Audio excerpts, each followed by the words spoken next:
Bismillahirrahmanirrahim. Assalamualaikum warahmatullahi wabarakatuh. Santri-santri Darut Tirmizi yang saya banggakan, Alhamdulillah pada kesempatan siang hari ini kita bisa nyambung lagi belajar matematik. Pelajaran matematiknya satu materi untuk 3 kelas. Jadi bagi kelas-kelas yang sudah lanjut sekaligus buat mengulang ya materi yang dipelajarin sekarang. Seingat saya sudah pertemuan kelima. Jadi saya sudah mengirimkan 4 materi. Masih tentang masalah bilangan, bilangan bulat, bilangan pecahan, jumlahan, pengurangan, kali bagi.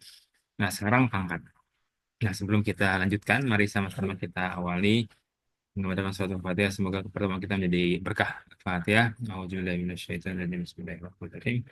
Alhamdulillahirrahmanirrahim. Ar-Rahmanir-Rahim. Maliki yaumiddin. Iyyaka na'budu wa iyyaka nasta'in. Ihdinas siratal mustaqim. Siratal ladzina an'amta 'alaihim ghairil maghdubi 'alaihim waladdallin. Baik. Nah, saya masuk di 2 akun agar satunya bisa buat nulis-nulis.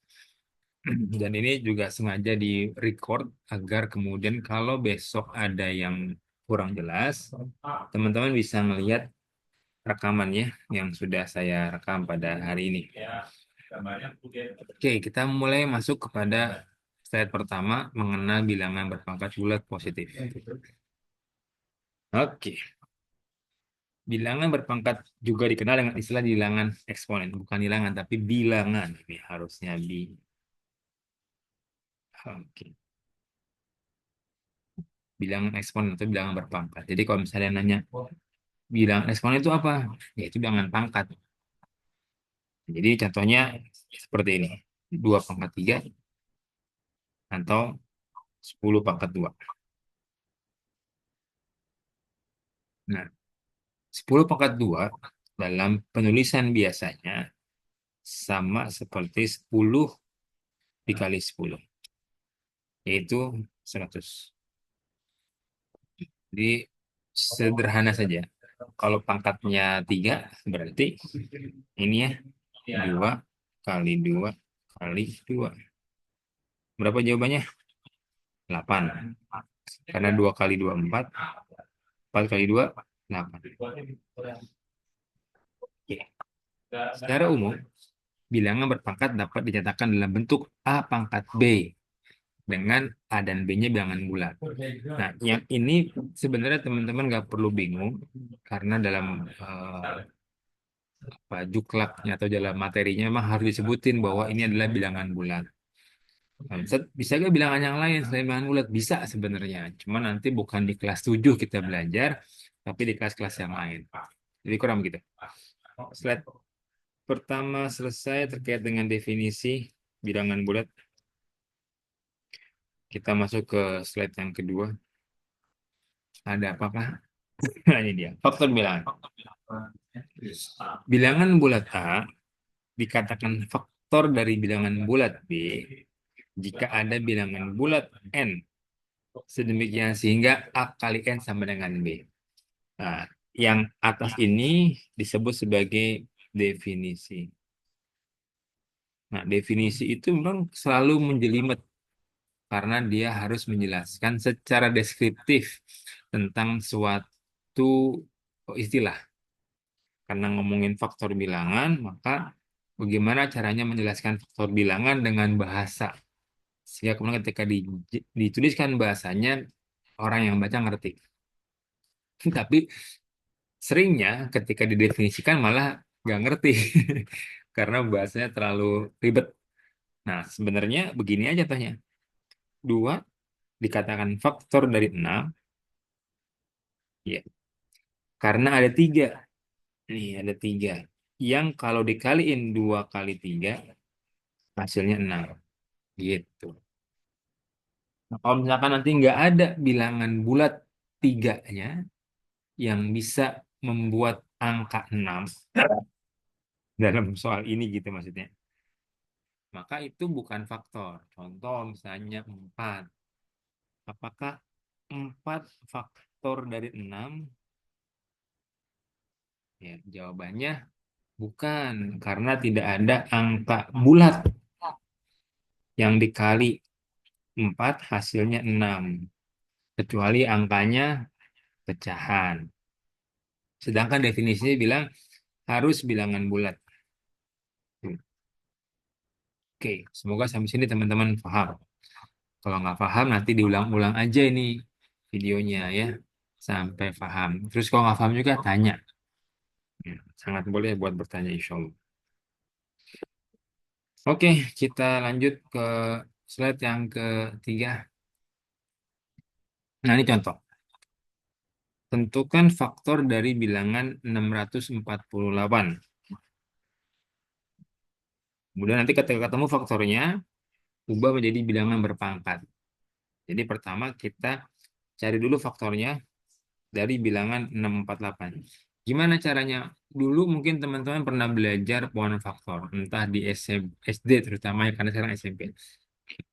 Nah, kita bisa membagi angka 648 dengan bilangan-bilangan prima.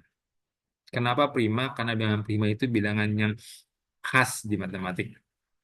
Ya, hanya bisa dibagi dirinya sendiri dan satu. Berapa contohnya? Ya, kita bagi dengan dua. Maka di sini kalau teman-teman lihat, ya di sini ada angka dua, dua, dua, tiga, tiga, tiga, tiga. Nah, itu semua bilangan prima yang akan menjadi faktor dari 648. Gimana caranya? Ya udah. Nih, yang di sebelah sini yang sudah saya tulis, ini pakai pembagian ke bawah, bersusun. Nah, kalau yang sedang saya kerjain, yang ini pakai pohon faktor namanya. Bentuknya seperti pohon ya, dibuat terus-terus ke bawah. 648 bagi 2, hasilnya berapa? 324. Jawabannya ada di sebelah ya. Kita bagi 2 lagi, dapatnya berapa? 162. Kita bagi 2 lagi, dapat 81. Terus kita bagi 2 bisa nggak? Nggak bisa, maka dibagi 3. Kalau teman-teman lihat kan, di sebelah itu baginya 3. 81 bagi 3, 27. Saya terusin. 27 bagi 3, bisa bagi 2 nggak? Nggak bisa. 27 nggak bisa dibagi 2. Kalaupun dibagi, dia nggak habis. Sehingga bukan faktor kan begitu. Maka kalau faktor itu harus habis dibagi. Kalau dibagi 3 hasilnya 9. 9 bagi 3 hasilnya 3. Selesai. Ya, kalau bagi lagi 3 bagi 3 hasilnya 1. Nah, yang satu nggak perlu ditulis. Oke, Ustaz ini kenapa miring? Ya karena nggak cukup ke bawah. Jadi saya miringin. Harusnya dia cukup ke bawah ya. Gitu. Nah, teman-teman tinggal lihat angkanya. Ya. Ada berapa angka 2? Saya ganti warna lain. Gini. Ini 1, 2, 3. Ada lagi? Nggak ada. Berarti 284, it's mean 2 pangkat 3 dikali 3 berapa bisa? 1, 2, 3, 4. Ya, 3 pangkat 4. Sudah. Terus, kenapa yang ini nggak masuk? Yang ini nih. Ya, karena dia angka pembaginya. Hasil dari 9 dibagi 3 berapa? 3. Itu. Jadi yang ini mah hasil dari 9 bagi 3. Ini hasil. Oke ya. Jadi soalnya kira-kira begitu jawabannya.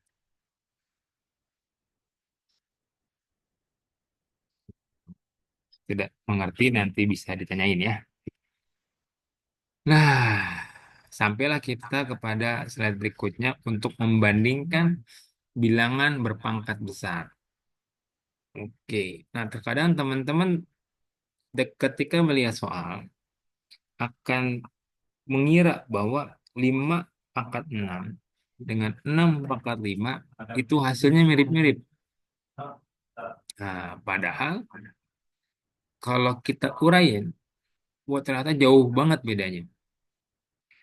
Jadi kalau misalnya ditanya, bagaimana tentukan bilangan yang lebih besar antara 5 pangkat 6 dengan 6 pangkat 5, ya yang paling mungkin gampangnya kita uraiin. 5 pangkat 6 adalah 5 kali 5 kali 5 kali 5 kali 5 kali 5 sebanyak 6 kali. 6 pangkat 5 adalah 6 kali 6 kali 6 kali 6 kali 6 sebanyak 5 kali. Ternyata hasilnya jauh sekali tuh. Yang 5 pangkat 6 masih 15.000 sekian sekian sekian. Yang 6 pangkat 5 saya cuma 7.000 sekian sekian sekian sekian. Nah, teman-teman kalau mau ngetes lagi boleh. Tes aja. Misalnya berapa? Yang agak ekstrim ya. 100 pangkat 3 dengan versus 3 pangkat 100. Oke. Mirip mana kira-kira? Ya, kalau lihat kesimpulan di bawah sih harusnya tahu jawabannya. Maka yang paling besar adalah angka yang pangkatnya besar. Ya ini, 3 pangkat 100. 3 pangkat 100 ini akan lebih besar dari 100 pangkat 3. Ya, ntar silakan dicek aja pakai kalkulator ya. Hmm. Oke, saya lanjut. Contoh, ini latihan soalnya ya. 9 pangkat 8 senilai dengan angka berapa? Hmm, Sekilas mungkin agak bingung. Yang A jawabannya salah. Ya, karena yang satu itu angkanya basisnya 9, yang satu basisnya 8. Udah nggak bakalannya sama. Oke. Yang kedua, angka 3. Nah, ini berpotensi sama. Karena kita tahu 3 kali 3 itu 9 hasilnya. Jadi kalau kita turunkan yang ini, 9 pangkat 8 itu sama dengan 3 pangkat 2 kali 8. Benar ya? Dan dalam teorema bilangan pangkat, ya, 3 pangkat 2 dipangkatin 8, itu sama juga dengan 3 pangkat 2 dikali 8. Jadi pangkatnya kita kaliin. Sama dengan 3 pangkat 16. Oke, sama gak dengan 3 pangkat 10? Enggak sama. Yang sama mana? Sama D. Ya udah selesai. Temu jawabannya. Nah, di soal nomor 2, karena angkanya kecil, nah teman-teman perlu nyali nih. Atau kalaupun nggak nyari, gimana cara nebaknya? Urutkan dari yang pangkatnya kecil ke pangkatnya gede. Berarti dari sini kita bisa simpulin yang pangkatnya kecil kan 5 pangkat 2, 4 pangkat 3, 3 pangkat 4, dan 2 pangkat 5. Buktiin ya. 5 pangkat 2, Ismin 5 kali 5 sama dengan 25. Kemudian 4 pangkat 3, Ismin 4 kali 4 kali 4. 4 kali 4, 16. 16 kali 4, 64. Kemudian 4 pangkat 3. 2, 3. Oh ya, 3 pangkat 4. 3 kali 3 kali 3 kali 3.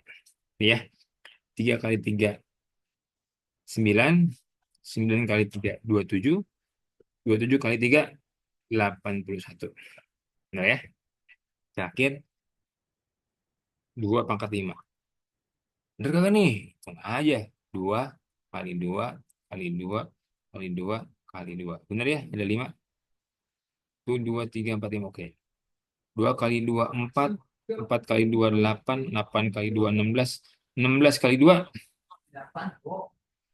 32. Ah, ternyata enggak. Misalnya di situ aja. 2 pangkat 5 hasilnya itu 2, 3, 4. Iya. 2 kali 2, 4. 4 kali 2, 8. 8 kali 2, 16. 16 kali 2, 32. Berarti urutannya 5,2. Ya, sudah 5 pangkat 2.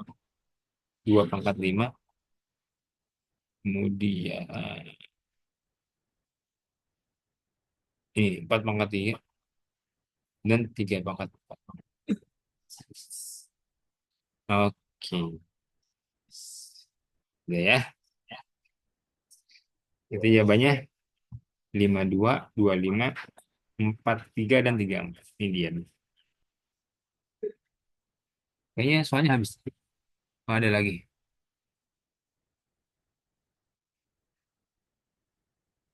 Oh, terakhir ini kayaknya.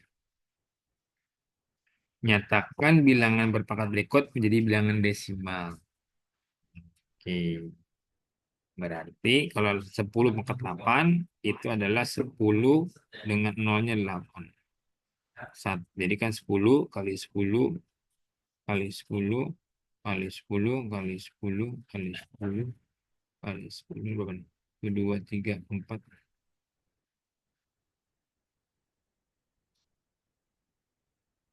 1, 2, 3, 4, 5, 6, 7, 8.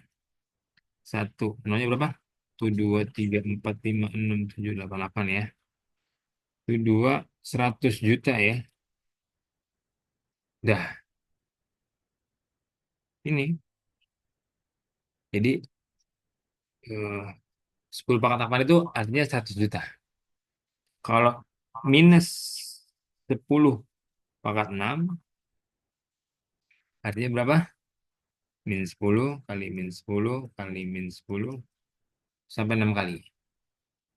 Jadi 1 juta gitu kan ya. Kan nolnya 6. Nah, minus kira-kira angkanya minus apa positif? Apa nih Kak? Apa positif? Kalau ngelihat dari angkanya genap, perkaliannya maka hasilnya pasti positif. Karena min kali min positif. Dapatnya 1 juta. Hmm. Bukan min 1 juta ya. 1 juta aja. Oke, yang terakhir 2 pangkat 4. Berapa itu hasilnya? 32 ya. 16 ya. 2 kali 2 kali 2 kali 2. 2 kali 2 4. 8, 16. Oke, berarti 16 kali 10 pangkat 7. Oke, berarti 116. Nolnya ada 7. 0, 1, 2, 3, 4, 5, 6, 7. 160 juta. Hmm, oke. Udah. Yang ini. Berarti ini adalah 9 kali 10 pangkat. Berapa tuh nolnya? 6. Sama juga dengan 3 kuadrat kali 10 pangkat 6. Yang ini